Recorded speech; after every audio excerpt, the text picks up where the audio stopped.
Today we're going to talk about heat transfer and the three different ways that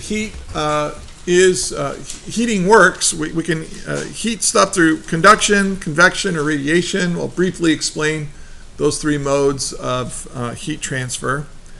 Then we're going to look at how heat can change the temperature of a substance, and we'll develop an equation called Q equals mc delta T, which you probably saw in chemistry.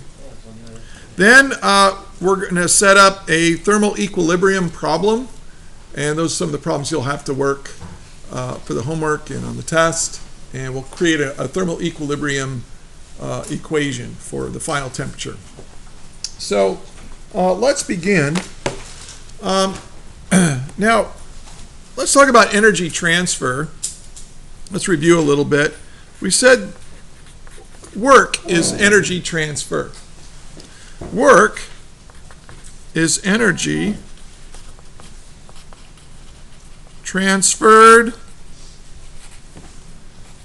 by a force. Okay? Now, we had an equation for it, right? We said we use W for work. Work equals force times displacement times the cosine of the angle between the force and the displacement vectors and so on. But I had energy in one system, and I gave that energy, or I transferred that energy by applying a force to another object or another system. Okay, so that's what work is. All right, and that's mainly what we did in the last unit. We had work done by springs, work done by gravity, work done by an applied force, work done by friction, all these different forces doing work to change the energy in a system. And, and that energy could be kinetic energy or whatnot. Now, in the previous, we talked about energy contained in the motion and jiggliness of molecules. Okay, so let's review that a little bit. We have this thing we call thermal energy. And thermal energy is kind of like kinetic energy, but all screwed up, all completely randomized. Remember, we had different forms of energy. We said we had energy stored in a gravity field. Like I lift a bowling ball over your head, there's energy stored in that bowling ball. It can do work on things. It can make changes to the environment. If I have something is moving very, very fast and it has mass, it can make change. It can collide with things and smash things up, like a bullet. A bullet doesn't have much mass, but has so much velocity that it can do a lot of damage. It can do work. So thermal energy is a little bit different. And this is a reviewing of what we discussed last time. Suppose I had a container, and this container had a gas in it. And I'll just draw, there's trillions of molecules in there, but we'll just draw a few of them. And they're moving. And they're pressing against each other, and they're colliding. And by the way, it doesn't have to be a gas. It could be a liquid or a solid. But these things are moving around. Now, something had to do work to get these individual molecules to move. Okay? And this is a form of kinetic energy, but also, like if you've got two atoms that are really close together and they're going to collide with each other, they kind of repel each other, right? So there's some energy stored in how these atoms are kind of pressed together, that repulsive force you get from electric charge and so on. We'll talk about that later in the year. But there's energy stored in there. So the energy that is in material, within the molecules of that material, where the molecules are jiggling and they're pressing against each other, they're applying forces to each other, they have kinetic energy. We call that thermal energy. Because if something's really hot, those guys are moving fast and they're smashing into each other fast. If they're cold, they don't have much thermal energy because they're moving very slow for the same volume, for the same number of molecules. Let's say I drew the same number of molecules. These are much cooler. They're moving slower. If they were to hit your hand, they wouldn't hurt. Like if you stick your hand into very, very hot water, it hurts because those molecules are smashing into your molecules of your hand so hard they can actually cause damage. But if you put it in something cold, it's, actually it can be so cold that can cause damage too if it freezes your skin. But in any case, you've got this thermal energy. It's the energy due to the motion and jiggliness of molecules. Now, I can transfer energy from something that's hot into something that's cold. And I'm going to call that Q. And this is heat. Q represents heat. Heat is energy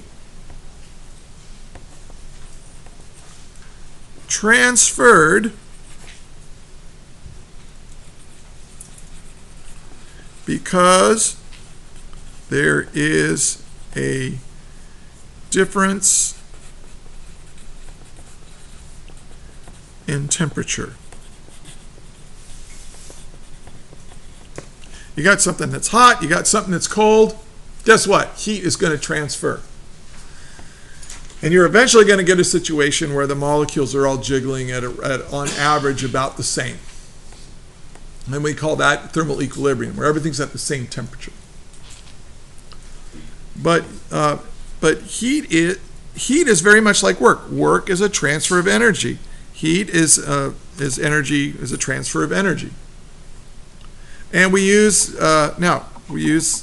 the letter Q to represent heat. Now, what units did work have? Work had units of joules. Heat has energy as units of joules. We use joules in this class. Now, other scientists, like especially in chemistry, or with the study of food and stuff like that, you'll quite often hear calorie, a calorie, right? And that was the original unit of heat energy. So you have 1 calorie. Well, what was 1 calorie? Well, imagine I have something about the size of a dice, a single dice, or a die. Is that right? A die is singular? Okay. So something about that size. Here, we'll put some dots on it. Okay. Anyway, suppose I have, now this is about 1 cubic centimeter. So it's a pretty small amount. And we fill it with water. So we got water in here. This little container of water. Little tiny container of water. So a calorie was defined to be the amount of heat that I need to transfer into it. And I'll represent it with these little arrows. Although heat is not a vector. This just represents the flow of heat energy into the material. To change the temperature, and that's going to be delta T, by 1 degree Celsius, or 1 Kelvin. A difference in Kelvin is the same as a difference in degrees Celsius. This defined the calorie. Okay? So if I have a cubic centimeter of water, and I allow heat to flow into it and raise the temperature 1 degree Celsius, that the amount of heat energy that flowed into it is defined to be 1 calorie. Now it turns out that 1 calorie, now this is little calories, is equal to 4.2 joules. I always wondered why they ended calorie with IE instead of Y. I mean, what the heck? Somebody's name? I don't know. But 1 calorie is 4.2 joules, and that's just something actually James Prescott Joule figured out, that the energy of mechanical motion is equivalent to the energy it takes to heat up material, and that's why we named the unit of joule after him, because he made that amazing discovery and published it. But now this is not a food calorie, by the way. How many of you have a 1 liter bottle on your desk? I see a 1 liter bottle. Who's got a 1 liter bottle? You have a 1 liter bottle? Well, this isn't a 1 liter bottle. This is a more than, is this more than a liter? What is this? No, not quite a liter.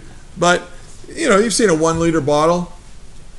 1 liter is 1,000 cubic centimeters. And that's called, and so if you have a 1 liter bottle, let's take a 1 liter bottle here. I'll just draw a picture of it. So here's your bottle of water. 1 liter. Suppose I want to raise the temperature of this guy by 1 degree Celsius. That's a food calorie. That's a kilocalorie, because it's 1,000 cubic centimeters of water, or 1 kilogram of water. Water is 1 gram per cubic centimeter, you might recall. So 1 kilocalorie is equal to 1 food calorie, which we give it a capital CAL, which is kind of confusing. This is lower CAL is 1, you know, so we call a kilocalorie a 1 big calorie, or, you know, and that's 4,200 joules. So it takes 4,200 joules of energy transferred to raise the temperature of a 1 liter bottle by 1 degree Celsius, which is hardly noticeable, right? So this is for, oh, Elizabeth Cook. This is for you. All right. Now, but I keep representing heat, you know, being transferred into stuff. How do we do that? How do we transfer thermal energy from one system into another? Well, we call it heating, but there's 3 ways to do it. Well, we have, one of them is conduction. Let's talk about conduction.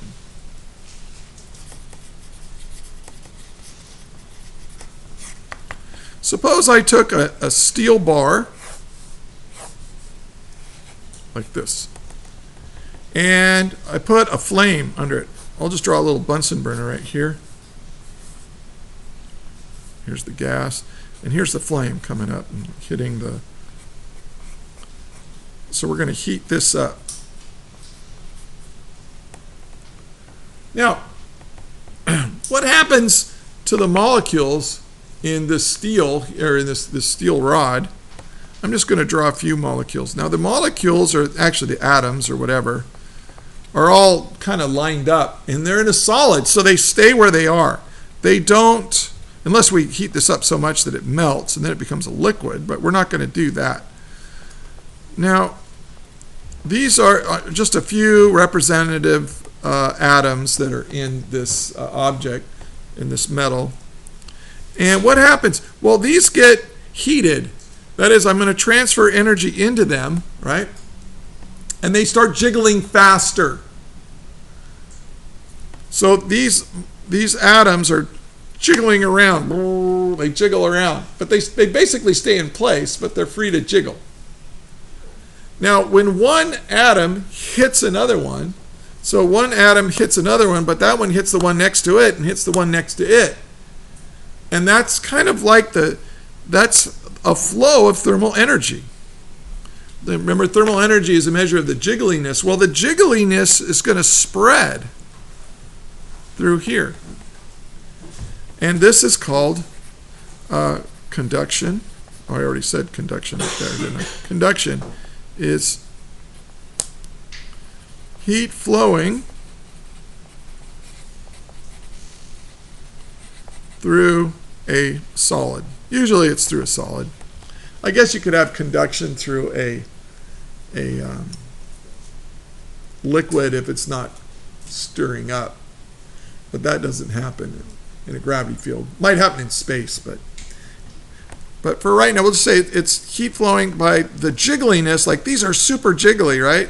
So what happens is that jiggliness spreads out here. So if I was holding on to this metal bar long enough, the heat would eventually transfer thermal energy all the way over to the other end until it burned my finger. Ouch. And I would let go. You've probably experienced that if you ever had a metal, like a cast iron frying pan on a stove. The heat transfers to the handle eventually, and you have to use a hot pad, right, or heat to hold it. That's conduction. Now suppose instead of a metal bar, I took the same Bunsen burner and I put a beaker above it, on some kind of a ring stand so it won't fall down. But here's my Bunsen burner, and I got this flame going here. Well, I do have some conduction here, right? Because the glass is a solid, so this flame heats this up, and then that heat is transferred through conduction to the inside. But then what happens to the water that I put in there? I mean, it will eventually start boiling, but what happens is that this water heats up. And then what happens? It increases in volume and becomes less dense. And the hot water will rise. But for the hot water to rise, the cool water has to flow down. And you get these things, and they're called convection cells. But you're stirring up, it's the motion of hot and cold liquid or hot and cold gas. Like if you have a hot air balloon, you're heating it up and the hot gas rises. Or you can even have a plasma. So it's heat. Oh, and this is called, convection. It's heat flowing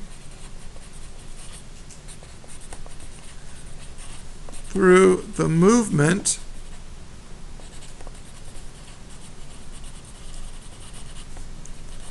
of liquids and gases. Oh, and also you can even say plasma, like the sun.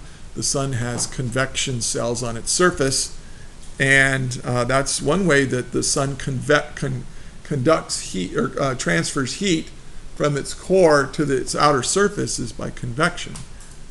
These gases rise up, they release their heat as light and radiation, they cool off, and then they sink down. And then they pick up more heat and they bring it up to the surface again. So that's convection. Okay? And the last one I'm going to talk about is radiation. So here's the sun. Here's the bright golden sun. The sun's pretty cool. It's got sunglasses on. I always see people draw the sun with sunglasses. The irony of that situation. It's just, all right. So now, and here's the Earth. Now, by the way, today is perfect for this because it's kind of cold outside, but it's a bright, sunny day. And so if you go outside and you feel the heat of the sun on your face, that's radiation. You see, conduction and convection require the heat energy, the thermal energy, to flow through a material medium. Here it's going through a solid, here it's going through liquids and gases, but here it's just empty space, right? This is empty space. And what you have are electromagnetic waves. And we're going to study electromagnetism. It's an interaction between electric fields and magnetic fields and blah, blah, blah. But you don't need to understand that right now because you can go out and you can feel the radiation, and I don't mean like the radiation like nuclear energy or something like that. I mean radiation of just thermal energy through infrared, what we call it infrared light. It's it's when you hold your hands up to a campfire and you feel that heat just radiating, and it's not the whoosh of hot air rising that puts that heat on your hands. It's this radiation. It's just ultra infrared. Like you've probably seen people with night vision goggles on. They're seeing the light of infrared.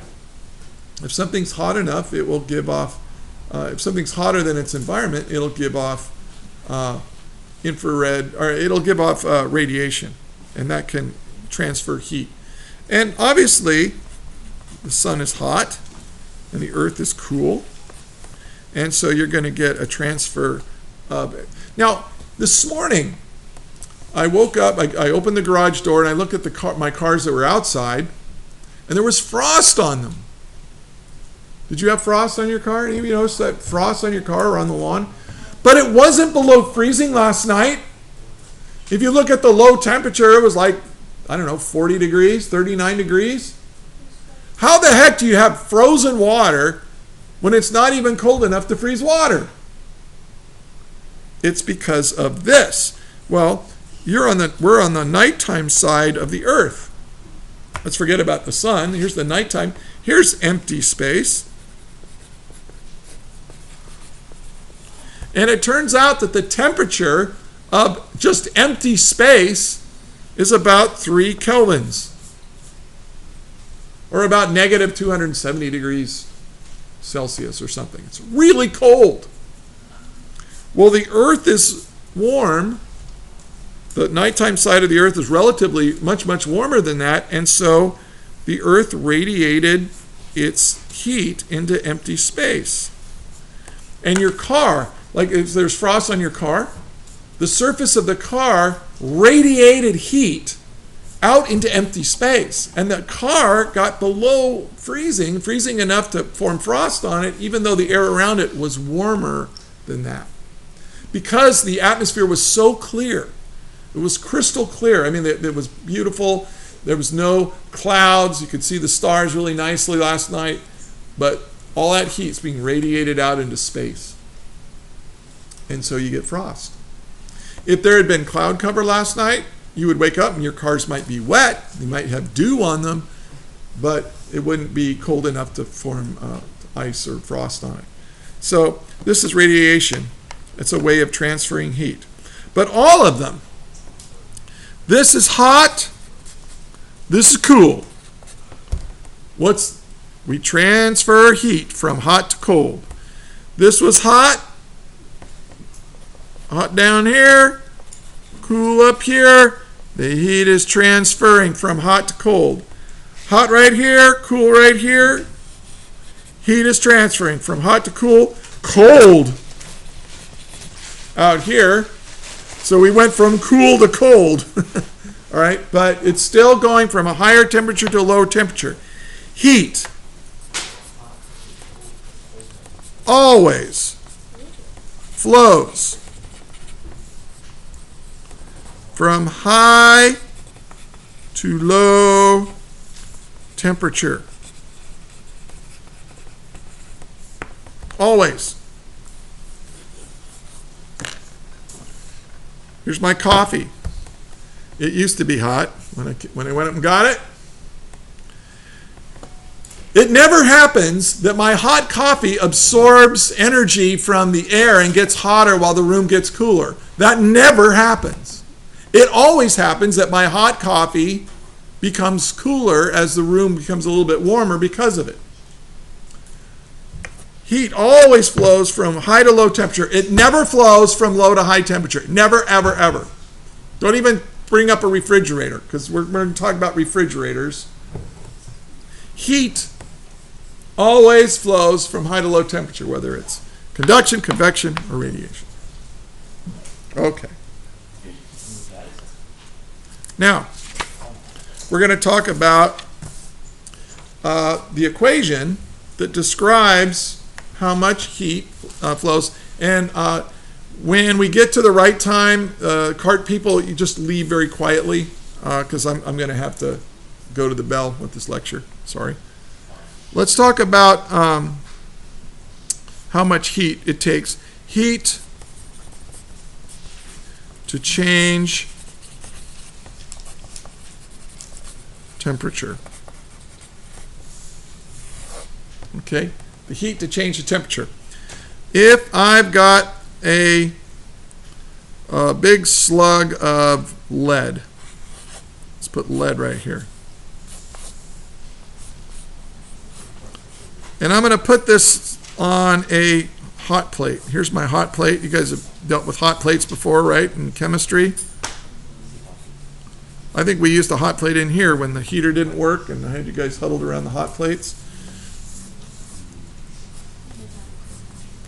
Look at my 3D drawings, aren't they great? All right, now, I turn this switch on. So now it's on. So through convection, or not convection, through conduction, this will get very hot, and this is relatively cool, maybe room temperature, and heat starts flowing into it from the hot plate. Now, here's the equation that we use. Like, obviously, the lead is going to get warmer. And we want to ask a question, how much heat does it take to warm up lead? So how much heat, we use the letter heat, well, does it take to change the temperature? This is delta T right here. Well, doesn't it make sense? What if I had twice as much lead? Let's say I have 1 kilogram of lead. Well, what if I put 2 kilograms of lead? Well, to raise its temperature, doesn't it make sense? It's going to take twice as much. So it's directly proportional to the mass. If I have more mass, I'm going to need twice as much energy transferred into it to raise the temperature. Yeah. Now, so I want to raise the temperature of a certain amount of mass of lead. What I need to know is something about a characteristic of the lead. That is, how much heat does it take to raise the temperature of lead, of 1 kilogram of lead by 1 degree Celsius? We call that C. Now, I'm going through this pretty fast, this part fast, because I know you've had it before. But let's talk about this equation. This is heat transferred. This is the amount, and this is in joules. Okay. Now this is the change in temperature. Now it can be in degrees Celsius or in kelvins. I'm going to do everything in degrees Celsius right now. Now what is M? That's mass. What do we measure mass in? Kilograms. But what is C? Anybody remember what C is called from chemistry? This is the specific heat capacity. And it's got units of, well, think about it. What do I need to cancel out? I want to end up with joules, but I got to get rid of the kilograms in degrees Celsius. So it's measured in joules per kilogram degrees Celsius. Now what you have to do is look in your book and find out what the specific heat capacity is for a given substance. And that should be in your book somewhere. Yeah, on page 279 of your book, you can find that. The C for lead is 130 joules per kilogram degrees Celsius. Now, by the way, in the book it says kelvins. That's fine. A change in temperature in kelvins is the same as the temperature change in degrees Celsius. All they have is a different starting point. We'll talk about that later. Okay. So this is the basic equation. And here's what those quantities are, how they're defined, and what units. So you'll have to use that.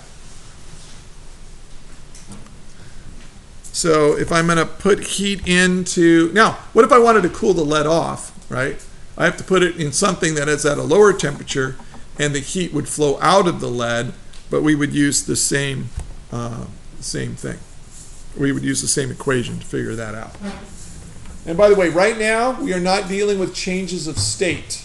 We're not boiling or melting. We're not, freezing or condensing or any of that. The material is staying in whatever state it's in. We're just changing its temperature by adding or taking away heat. Yeah. Now, we're going to talk about how to find thermal equilibrium temperature.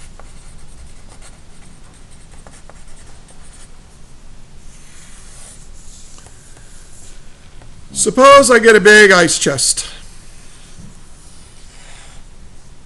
And this is like the best ice chest in the world. It is so good. It keeps all the heat in, and it doesn't allow any heat from the outside in or from the inside out. It prevents the flow of heat. That's what an insulator does. That's why, I've got my little Harris manufacturer. I got this thing to keep my lunch in. That's off screen, sorry. But it's where I've got some ice in there, and it keeps my lunch nice and cold. So we're going to say that this is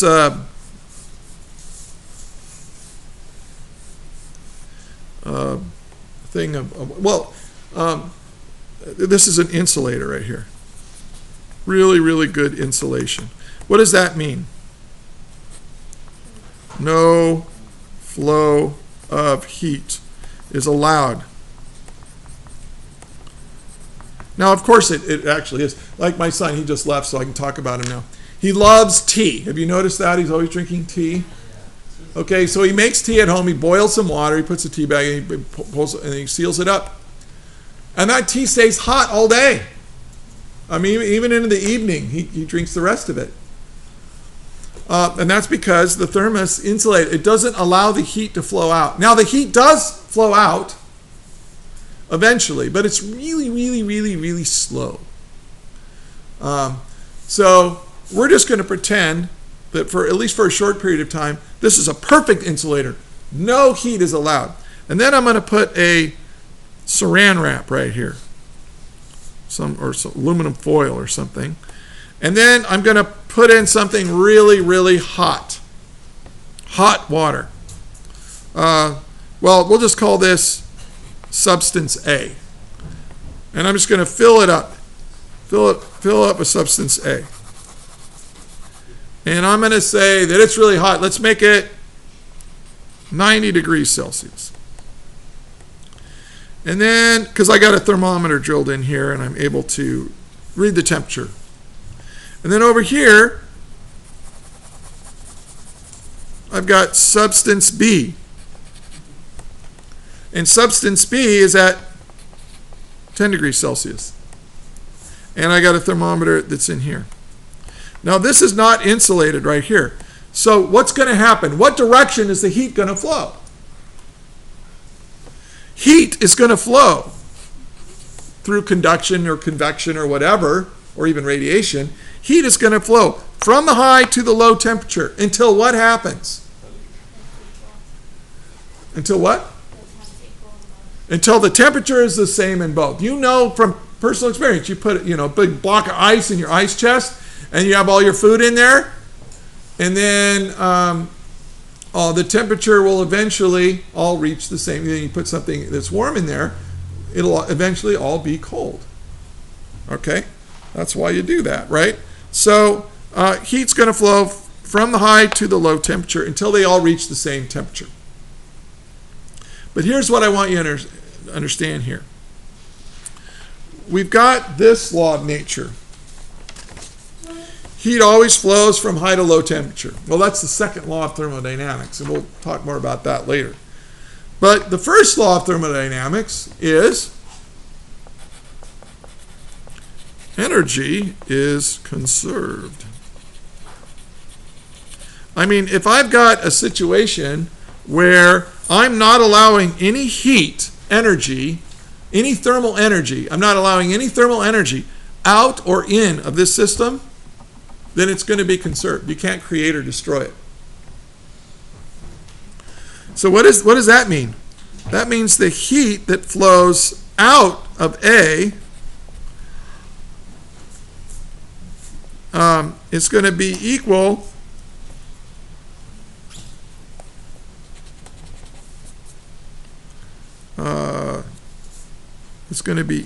to the heat that flows into B. Why is this negative sign there? Well, heat is flowing out of A, so A is going to have a negative temperature change. Actually, you know, let me change this. It doesn't really matter, right? Because you can multiply the equation. So this is really negative Q. Here's Q. Here's the flow of heat. But for substance A, it's losing heat. So its final temperature will be lower than its initial temperature. So delta T is going to be negative. And here we have Q sub A, or Q sub B. That's the heat gain. So B is going to increase in temperature, right? But the heat energy lost by A is equal to the heat energy gained by B. And this is the first law of thermodynamics, energy is conserved. Now, I've only got a few minutes left. I'm going to go through this really fast. What's the final temperature going to be? T final equals what? Well, if it's the equilibrium temperature, it is the final temperature of both A and B. So T final is going to be equal to the T final for A plus the T final for B. Oh, I messed those up. That's okay. All right. Now, so watch what I'm going to do here. And I got to do this fast and furious, okay? I guess there's another one of those coming out. All right. So, I have a negative M of A, C sub A, delta T sub A. Does that make sense? Q equals MC delta T equals MBCB delta T sub B. Now I'm gonna go through a whole bunch of algebra, and I got 2 minutes. So I'm gonna do this fast. This is negative MA CA T final. Let's put the negative minus MACA T initial A. Now they have different initial temperatures, so I have to put a subscript. So negative this. Delta T is T final minus T initial. Equals MBCB, and then this is going to T final for B, but I don't need the sub B because it's the same, minus MBCB T initial for B. So I'm going to multiply this negative in there. I'm going to make this negative. That makes this positive. I'm going to take T final, put it over here, T initial, put it over here. So I'm going to get M A C A T initial A plus M B C B T initial for B equals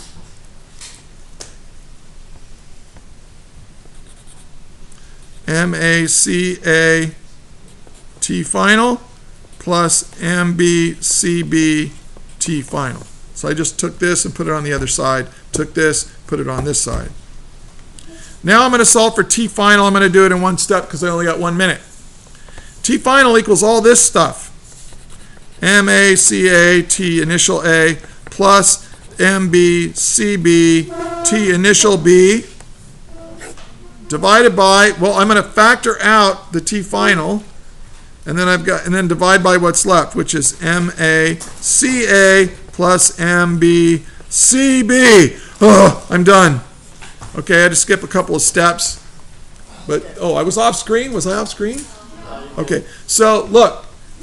This is the equation. I'm going to let you put that on your equation list so you can figure out the equilibrium temperature of two substances that are at different temperatures initially. What's their final temperature going to be? You can use that to figure it out. And that should allow you to do all the homework for assignment 1.